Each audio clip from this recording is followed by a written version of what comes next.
Hi everyone, welcome back. This is the next panel on new technologies and deterrence. I'm Marion Messmer, I'm the co-director of BASIC here in London, and I hope you all had a wonderful break. I'm going to be a chair for this panel. Thanks to the UK PONI team at RUSI for putting together this conference. It's always a highlight of the year, and this is now the second year that this conference is actually taking place online. I'm not sure that anyone would have predicted last year around this time that we would be back online for a second year. I was already very impressed last year with how the team handled a really difficult situation and a big logistical challenge. And it looks like we've got a new beautiful conference website this year as well to go along with it. So I hope you've been enjoying that today. If you'd like to tweet your thoughts while this is going on, you can use the hashtag UK PONI 2021. And in today's session, we will be hearing 3 presentations from 4 speakers. And as always, we're hoping for a lively Q&A session. Please submit any questions that you have via the Q&A function. You can do that at any point during the session, and we will then go into the Q&A after hearing everyone's presentations. If you get your questions in early, then you might have a better chance of getting them answered. So I really recommend just firing them off as soon as you think of a question.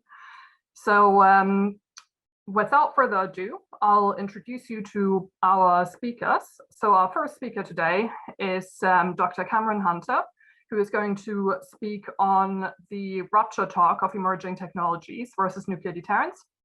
Cameron specializes in the intersection between technology and security, with a particular focus on nuclear weapons, outer space, and critical theories of technology.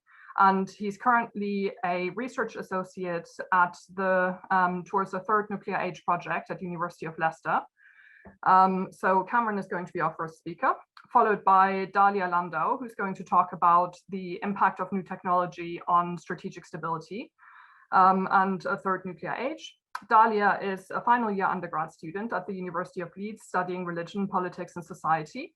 And then our last presentation today is going to be given by 2 speakers, by Josh West and James Curtis, and they're going to be speaking on autonomous weapons, ethics, international law, and future stability. So Josh is a recent graduate of University of Hertfordshire and has a degree in mathematics and Eastern languages.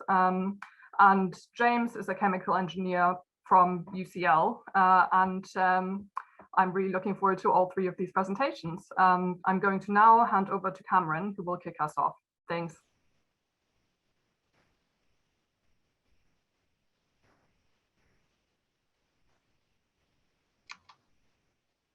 Thank you, Marion, for the kind introduction.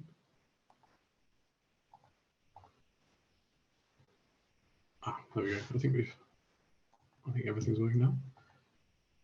Yeah, thanks so much, and thanks to the organisers for organising such a well-executed online conference. I'd really like to echo Marion's comments there.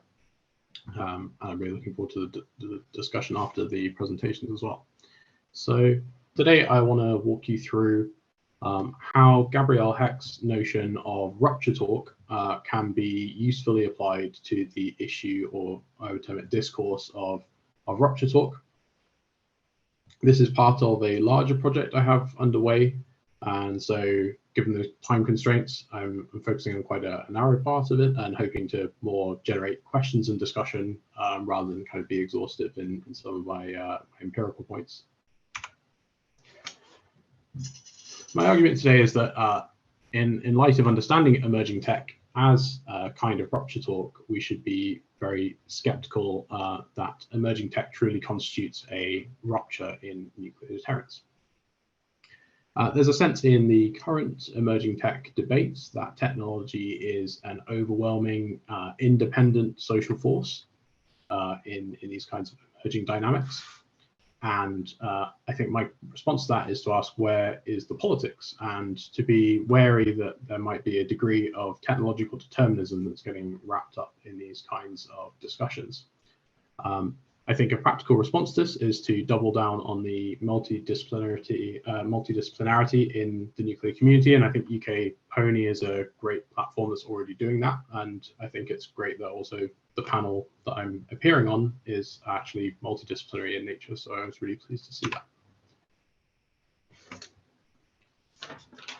kick off then, what is Rupture Talk?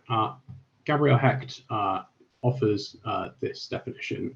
She argues it's the rhetorical invocation of technological inventions to declare the arrival of a new era or a new division in the world. In a more practical sense, Rupture Talk tends to be repurposing, reconfiguring, and often concealing existing political and technological factors that are already existing in the world and kind of repackaging them into a new phenomenon. The concealment aspect is particularly interesting and important here because it often is sort of repackaging or sidelining aspects about the world as it exists now that we don't really like or we find inconvenient, and trying to sort of pitch a new picture of something that will fix it in the near future.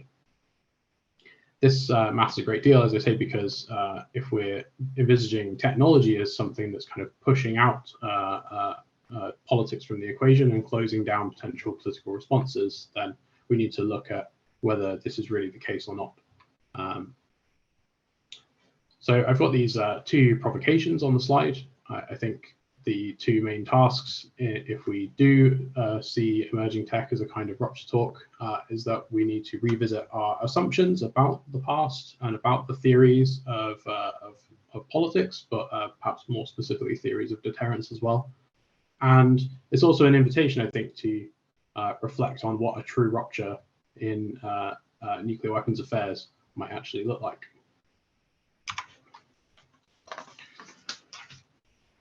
Perhaps a good starting point then is to look at what emerging tech is supposedly emerging from. And I think I want to kick off here with a caveat that I don't think that everybody that uses the term emerging tech necessarily falls into some of these traps. But I think as a discourse in general, especially where it's being espoused in official circles, particularly sort of government documents, that I think a lot of these factors are in play. So emerging tech, just as a term, implies that there is something that's coming before that. It must be, and if we think of it as a rupturing kind of phenomenon, then it's disrupting something that was previously not disrupted. I think we can sum this up as an idealized view of the nuclear past that is embedded in some of these debates about what emerging tech is and what emerging tech might do. I think the one that I'll mostly be developing in this presentation is this idea that previously it was easy or somewhat easy to discern the political impacts of new technologies. That is to say, nuclear weapons arrived, and mutually assured destruction and deterrence were kind of just the obvious way to go about things. It was taken on board and put into practice by all the relevant actors during the Cold War. And I just really don't think that the historical record supports that. I don't really have time to kind of give you a blow by blow, but I'm happy to discuss it further in the questions. But for example, with mutually assured destruction, we know that large elements of the US Air Force never really accepted the idea of mutually assured destruction or indeed nuclear vulnerability. Gabrielle Hecht's main point that she would add to this is that the nuclear age as a whole was an all too convenient way to delineate between the past of Western imperialism and colonialism, and then to move to a kind of new technological age where you could put that behind you, a kind of post-colonial age in the sense of not having to think about coloniality anymore, rather than the sense that I think we now use the term post-colonial, and that these colonial activities and dynamics never went away. And we can think about that in the nuclear sense as the way in which indigenous communities were impacted by nuclear testing and extractive practices to gain access to uranium in Africa during the Cold War, and in fact is ongoing. So in general, we can see here how there are aspects here that are being concealed and repurposed. I want to focus a bit more now on the technological aspects of this understanding of the past of nuclear technology. I think it's relatively trite to say that the Cold War saw constant change in technology. I think the key question here is whether changes in technology during the Cold War actually ever constituted or were feared to be a kind of rupture in deterrence itself. And that definitely seems to be the case. When you go back and read the sort of theoretical debates and policy debates of the 40s, 50s, and 60s, there was a pretty persistent fear that various technologies that they would appear and invalidate the existing deterrence construct that was around at the time. And I think in many ways, many of these technological debates have been forgotten. Just to pick one, on the slide there is a picture of the semi-automatic ground environment terminal. And this was one aspect of a extremely expensive program. It cost around potentially 4 times as much as the Manhattan Project in the 1950s to integrate all kinds of air defense data and then plug that into anti-aircraft defenses. And at the time, there were serious people arguing that these advances in air defenses would mean that the bomber would become useless, and potentially even in extremists, that nuclear weapons would only be able to be used on the battlefield because homeland anti-aircraft defense would be so good, you would never be able to deliver a nuclear bomb against enemy cities. What we can draw from this, I think, is that Cold War technology debates and worries about whether nuclear deterrence was imminently going to collapse due to technological changes were really proxy debates for what deterrence was. Is deterrence even possible? How do you do it? And whether there is actually ever the possibility of defense against nuclear attack.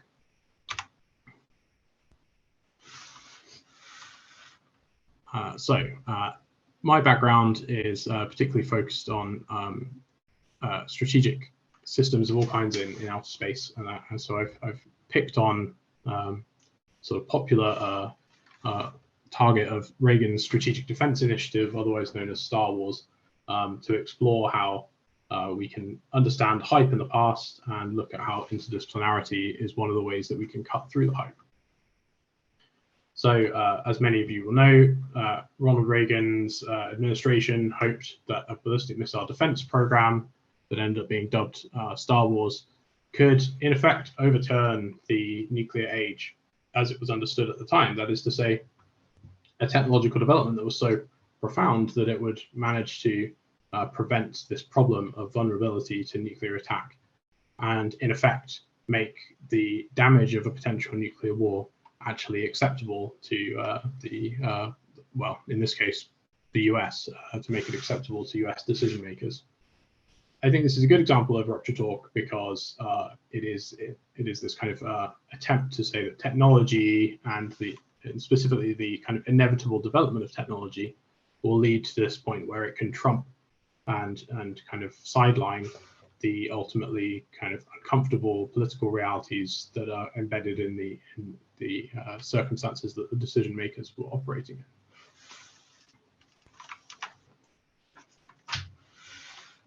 I think we can see, though, if you read the literature in the 1980s, these kinds of criticisms were around, and we can kind of crudely group them into 2 kinds of insights. And I think these are the 2 communities that I think need to work together now that we're facing this new discourse of emerging tech, and that is the kind of political strategic insight side and the technical or technological or scientific insights.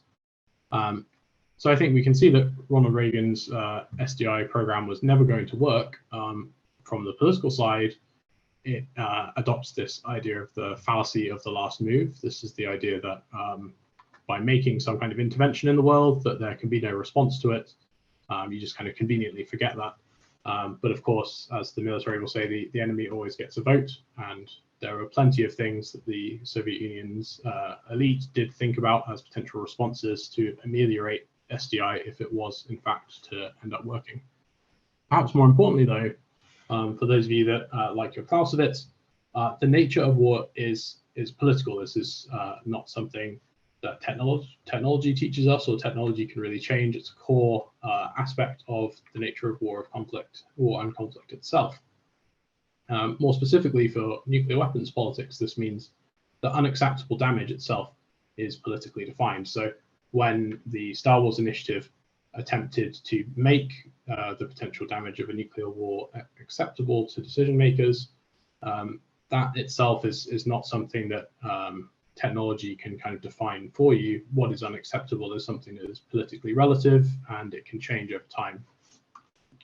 On the technical side, engineers and physicists will be able to point out things like the excessive number of interceptors that would be required to meet the standards that, in this case, the policymakers laid down to be able to intercept large numbers of intercontinental ballistic missiles from the Soviet Union.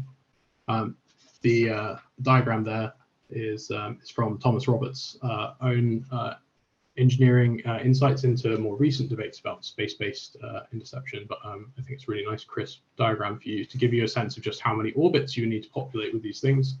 And those orbits would have to be full of thousands of satellites. And in it, additionally, the satellites themselves will be fragile because launching things into space is expensive. And so you cannot really afford to armor these things against kinetic attack. And the laws of physics are the same for everybody, so these satellites will move in a predictable way. And this is the kind of nice loop that we get back to of the fallacy of the last move, where the Soviet Union was looking at developing anti-satellite technology that would help ameliorate the success of the Strategic Defense Initiative if it did go ahead in its full form. To draw some conclusions then, I think the key takeaway from thinking about emerging tech as a discourse, as a form of rupture talk, is to give us a kind of healthy wariness, healthy skepticism, to identify what aspects are new. If aspects aren't new, then we can look for historical comparisons to potentially sort of understand what there might be past lessons to try and draw on. And where there are genuinely new things, then then to be able to focus on those new aspects and think about them in more depth. I think one of the major aspects that we're seeing, this kind of early finding of the research, is that the technological hype is kind of distracting from what is the key mechanic of underpinning nuclear deterrence, which is the ability of nuclear weapons to undertake sort of unimaginable levels of mass killing. And I think that's really something that is missing from the discussion at the moment, and it needs to be centered. And I think that's something that you see critics of tech hype in the 40s and 50s doing, like Bernard Brodie. He's kind of focusing the debate back onto, well, what about huge levels of damage, particularly nuclear weapons being used against cities? In terms of a practical takeaway, then I think all of this shows that technological and policy communities have important things to teach each other. I think UK PONI is a great platform for doing these kinds of things, but I think we can do more in terms of cross-training each other, exchanging skills, exchanging perspectives. So I think, yeah, more of that would be excellent. And if people in the audience or on the panel have suggestions for ways in which we can do this, I think that'll be really great to hear and to discuss. So thanks very much, and looking forward to discussing this further. Thanks, Cameron. That was really interesting. I'm really looking forward to diving into that deeper in the Q&A. And now it's over to Dalia. Over to you. So thank you for that introduction. Hi, everyone. I'm Dalia. A little about me first. I'm about to graduate from the University of Leeds, where I've very recently completed my degree in religion, politics, and society. My exposure to the nuclear industry is relatively new, but I have found great interest for the work. So my research, which I will go through with you today, focuses on the impact of non-nuclear technology on strategic stability, the effect of which constitutes what I believe to be a new nuclear age. We are no longer on the cusp, but have entered this third age of nuclear understanding and cooperation. And so my thesis centers around Paul Bracken's notion of structural change, which he discusses in his 2003 presentation, The Structure of the Second Nuclear Age. This theory rests on 6 separate key findings. Firstly, the end player game. This is the shift from the bilateral playing field of the Cold War to the spread of nuclear weapons to other nation states. This undermines key aspects of nuclear deterrence and strategic stability and impacts geopolitical relations. Next, we have nuclear weapons in the state. This factor heralds the significance of nuclear weapons as central to the national identity of a state. For a long time, nuclear weapons have demonstrated the military capabilities of a nation state and become symbols around which a nationhood is built. Third, we have the Asian roots. This refers to the Asian Western cultural divide that was created. The spread of weapons to Asian countries was a result of strategic culture, which inadvertently shaped the two eras. A new political thought process was implemented, and it was no longer about military strength only. Fourth, historical timing. The fact that the second age followed the first is in itself distinguishable, but during the beginning of the first age, there were no arms control agreements or international institutions to prevent the expanding nuclear arsenals. It was the actions of the superpowers which led to the creation of these institutions. Today, states going nuclear have to factor in the reaction by the larger nuclear powers, such as the United States. Next, the cost of defense. The nuclear powers of the second age are not as economically gifted as those of the first. In order to acquire nuclear capability, countries like India and Pakistan had to give up military strength in their conventional forces. The implications of this shift are recognized and most likely evident in cases of crisis instability. And then lastly, we have second mover advantage. The ability of second movers is that they are able to observe the environment and build certain capabilities that allow them to move down nuclear paths should they opt to do so in the future. They gather all the required information and material parts to make quick decisions. Knowledge is now readily available and they have the capability, but not the obligation to acquire the needed assets. These 6 factors that I've highlighted signify the structural change from the first to the second nuclear age, and can once again be applied in understanding the shift into the third age.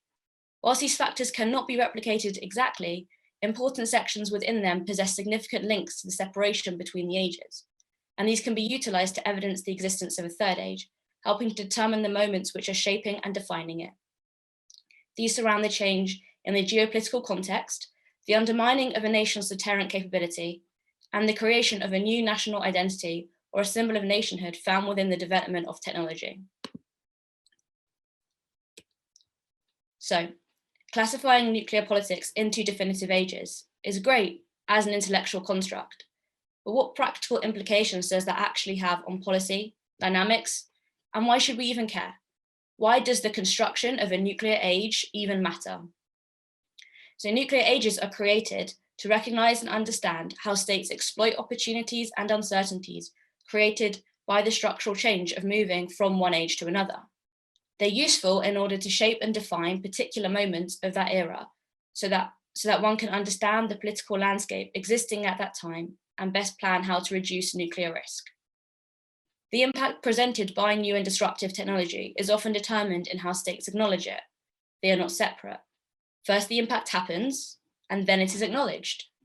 See, Bracken says that the key to marking the second nuclear age is not when the technology spread or the test shots were fired, but when the actors realized that they could no longer ignore that something truly fundamental was taking place.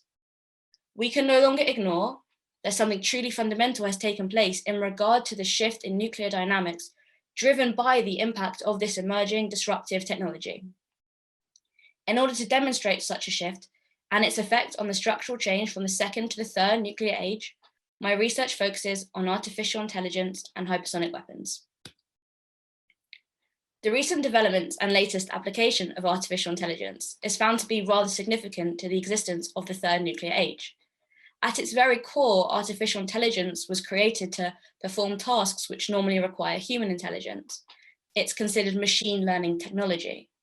So what that means is that it learns and understands from the initial commands that it's programmed with in order to make decisions on how to complete a task or find a solution. It can run through an enormous amount of data in a very small time frame, making faster and more accurate decisions. The development of this technology is driving the nuclear world into an increasingly digitalized age. That being said, the application of AI as part of the nuclear program is not a new concept. In fact, the United States used artificial intelligence technology in the nuclear support systems during the Cold War. However, their development at that time was relatively basic. Instead, the modernization of artificial intelligence in recent years has allowed us to recognize the true impact of its software on nuclear weapons, and the scope of potential impact it may have is only now being acknowledged around the world. So how do these advancements affect the structure of the second age in such a way that the progressive development of AI has helped to drive a structural change into a third age? The advancements in AI have contributed to the improvement of nuclear weapons among various nation states, and its integration has affected the existing nuclear strategic stability in both positive and negative ways. For example, the role artificial intelligence might play in nuclear decision-making. As a positive aspect, artificial intelligence could have a stabilizing effect by improving early warning systems and increasing time efficiencies. It could also help prevent miscalculations and reduce the pressure for early launches. However, in negative ways, artificial intelligence may have a destabilizing effect on nuclear dynamics and cooperation, potentially undermining deterrent capabilities or creating additional vulnerabilities in the nuclear systems. It can change the incentives to use these weapons. Both of these applications affect the structural foundation of nuclear dynamics due to their impact on a nation's deterrent capability. The modernization of AI and the subsequent impact on the global nuclear order illustrate a shift from the second to the third nuclear age in terms of signaling a structural change. So next we have hypersonic weapons. Now these are a new type of delivery system for nuclear weapons, and its capabilities further evidences the shift into a third nuclear age. This is because they follow a slightly different flight path than a traditional intercontinental ballistic missile, an ICBM. Whilst the nuclear ICBMs fly up and out of the atmosphere, as you can see illustrated by the green flight path on the slide, hypersonic missiles can follow a trajectory within the Earth's atmosphere and are much easier to control. The example in red illustrates the flight path of a hypersonic glide missile. Their potential to fly great distances beneath traditional radar and maneuver to avoid interception definitely complicates calculations of strategic stability. And once these weapons become operational, their ability to strike quickly and avoid detection could lead to an emerging arms race and greater nuclear instability. Already, most nuclear armed states are investing in hypersonic technology. For example, Russia's glide missile, the Avangard. This evidence suggests the structure of the nuclear order is evolving, undermining the structural dynamics of what was the second nuclear age. The ability of hypersonic weapons to carry either conventional or nuclear warheads has a fundamental impact on the strategic stability of the enemies of these states, as they would be unaware of which missile was traveling toward them. This could lead to an error in judgment and an escalatory response, resulting in nuclear war. The worries surrounding hypersonic weapons are their potential to leave modern ballistic missile defense systems obsolete. Their ability to strike with little warning might enable unprecedented first strike capabilities. The aspiration to acquire hypersonic capabilities is changing the geopolitical nuclear landscape and raising concerns about the future of non-proliferation and arms control treaties. As a result of their hypothetical destructive power, unclear missile type load, and the geopolitical context that instructs their developments, hypersonic weapons have irreversibly altered the structure of nuclear understanding, thus signaling the shift into a third nuclear age. As nations look to integrate these non-nuclear technologies into nuclear deterrence operations and strategic arms control, they will need to address and mitigate these potential risks. Political relations and technological developments will be of central importance to the task of avoiding nuclear war. So, we've stated why nuclear ages matter, and we've discussed the practical implications of this new and disruptive technology in shifting strategic stability. But what can we do about this? Now that we have entered a third age and the defensive landscape has structurally shifted, policy needs to be updated to get in front of this. And so I have constructed a policy recommendation to curb this new age and prevent a further and greater structural shift. The transparency of intention. Essentially, this allows us to assess and understand what actions can be viewed as stabilizing and destabilizing. It's not necessarily the technology itself which is risky, but it depends on its application.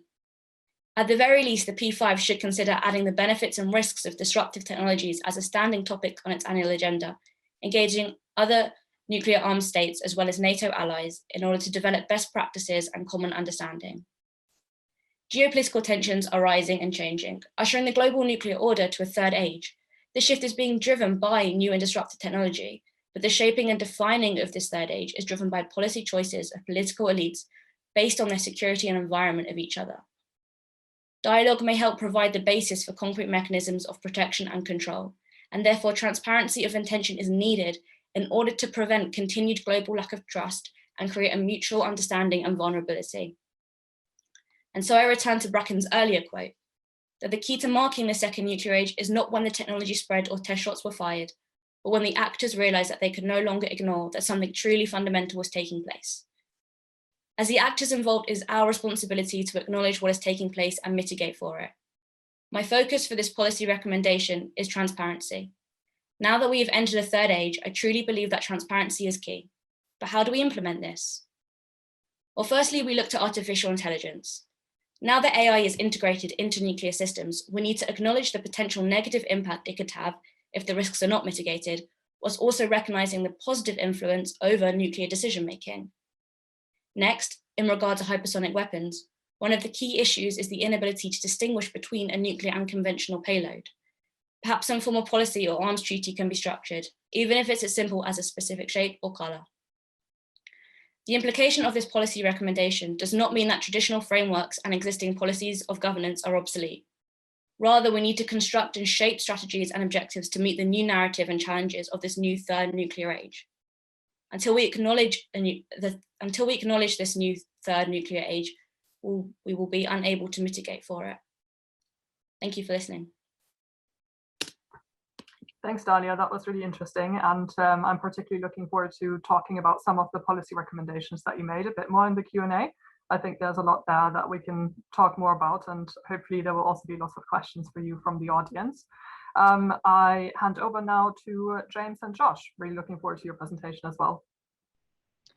Thank you, and welcome to our presentation today on the ethical debate behind the development and use of lethal autonomous weapon systems, known as LAWS, and the impact these weapon systems will have on future warfare.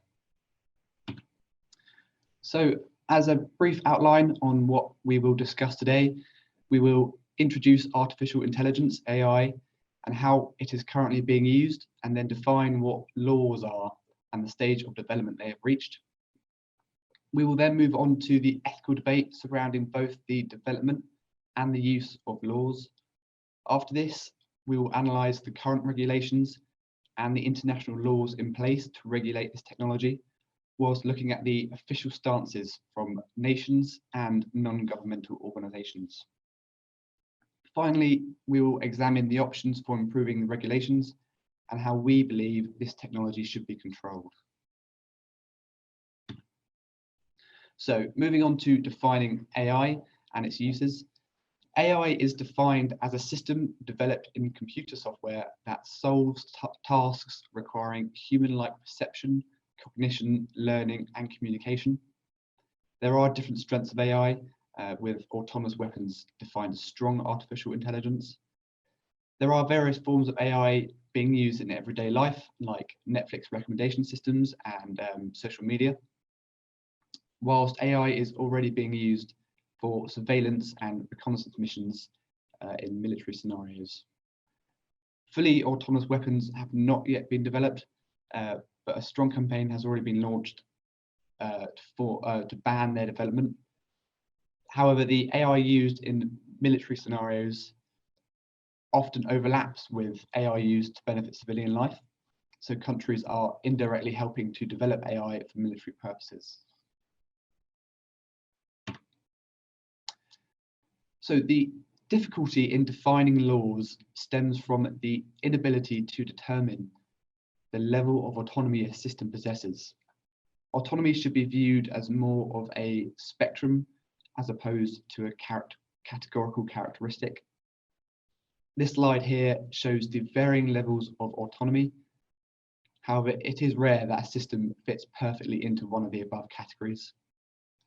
The first two, the human in the loop and human on the loop sections, are systems used today, like guided rockets and air defense systems, and these rely heavily on human interaction to function. Contrastingly, human out of the loop systems, LAWS, which are defined as systems that once started can engage targets without further human intervention, they are becoming increasingly likely to be developed in the near future. Now, this raises key ethical concerns regarding the understanding of the decision-making of the model and at what point a human operator can intercede to stop the system functioning. The absence of human interaction for the system to take a human life is the key ethical concern, one which we will revisit later on. So the use of LAWS is a common ethical debate. However, the ethical debate surrounding the development of laws is far less common. The development of AI for laws requires responsibility and accountability from humans throughout the design, development, and use of the system. The fast track principles for developing AI are fairness, accountability, sustainability, and transparency. The first principle, fairness, relates to the problem of transferring any misjudgments or biases that humans have into the system when training the model or collecting data. The model's decision-making when functioning in warfare should not be affected by any predetermined bias picked up during its interaction with humans. Next, as the automated decisions taken by laws are not self-justifiable, there is a large accountability gap which must be taken up by a responsible human who is answerable to its actions and also aware of its processes. The sustainability of the system must also be considered to understand the real-world impact these machines can have. Laws need to be safe, accurate, and secure. Finally, humans must have the ability to understand how and why a model is performing as it did in a specific context and the decision-making behind its actions. A transparent design process will mean that the understanding of the model is thorough enough for the humans to evaluate its performance and its reliability. So when using laws, the major advantage is that it has an immediate force multiplier effect. More complicated and difficult tasks can be completed with fewer humans, which means the efficacy of each soldier is greater. Although laws help to protect the lives of human combatants by removing them from the battlefields, governments may become more aggressive and volatile when deciding whether to enter into a war with no clear political or military gains to be won. Laws are beneficial in a battlefield due to their superior decision-making, quicker reaction times, and longer endurance. However, these are only really possible through effective and comprehensive training, and this is the biggest obstacle when developing laws. The sheer size of the data sets, number of potential battle scenarios, and issues when transferring the model from training environments to combat settings are all major difficulties when developing a functioning AI weapon system. When discussing the ethical implications of using laws, the main argument stems from the concerns about the machine's ability to appraise life. Worldwide discussion on the issue of the value of human life, accountability of operation, and human dignity have taken place. The machine's inability to understand the value of human life turns the humans targeted into just objects or just data points, and this, critics argue, diminishes the value of human life. A point we touched on earlier was that the absence of accountability, and critics argue that machines are not moral actors, which means they're not accountable for any illegal actions in combat, whether that's a war crime. So it is really impossible to punish or deter the system. And that is why human accountability is really vital when discussing the ethical implications of laws. Many factors play a role in human decision-making when taking a life, and often these are unquantifiable for the machine. Judgment needs to be made on how morally responsible it is to relinquish the decision to apply lethal force to artificial intelligence.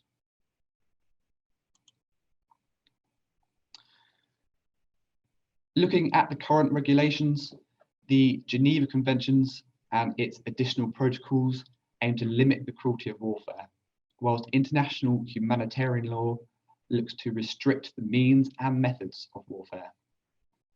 Critics of laws argue that autonomous weapons contravene both of these regulations, while also disregarding human rights laws, such as every human being's inherent right to life. These regulations, however, were created a long time ago, in a time that fully autonomous weapon systems really could not have been imagined. There have been discussions within the parties of the Convention on Certain Conventional Weapons Treaty to establish a group of governmental experts to fully assess the dangers posed by laws and possible mitigation strategies. Also, over 60 non-governmental organisations have formed a movement called the Campaign to Stop Killer Robots in an attempt to introduce laws to prohibit the development and use of laws. Now, despite these NGOs urging governments to engage with the movement, the stances of major nations remain quite split. It seems that most countries capable of developing laws are against a ban on their usage and development. So here we have the four main strategies that have been discussed that could be used to protect human rights and manage future warfare. The first strategy to control laws would be a legally binding international ban, possibly in the form of a new protocol under the Convention on Certain Conventional Weapons Treaty. This method, according to critics of laws, is the only way to ensure that international humanitarian law is not violated, while arguments against this say that it is better to enforce control strategies to avoid development of laws being unregulated and becoming more dangerous. Another strategy would be the adoption of a political declaration affirming the principle of human control over weapons of war with a code of conduct in the form of a UN General Assembly resolution. This would allow direct accountability to the states for any war crimes committed by laws, and also would subject the laws to pre-deployment testing to improve the transparency of the system and ensure they conform to the regulations. Another approach which is gaining attention is ensuring there is a concentrated discussion on the ethical dimensions of fielding laws. The US Department of Defense has already begun to develop a set of guiding principles for the safe, ethical, and responsible use of AI for military purposes. And finally, the difficulty of defining laws is problematic when it comes to issuing a ban. We believe that legal, technical, and ethical experts, alongside states and the developers, need to clearly define the levels of autonomy. And then by doing this, they can ascertain the threat an autonomous weapon system poses to human life and the future of warfare. Thank you for listening to our presentation.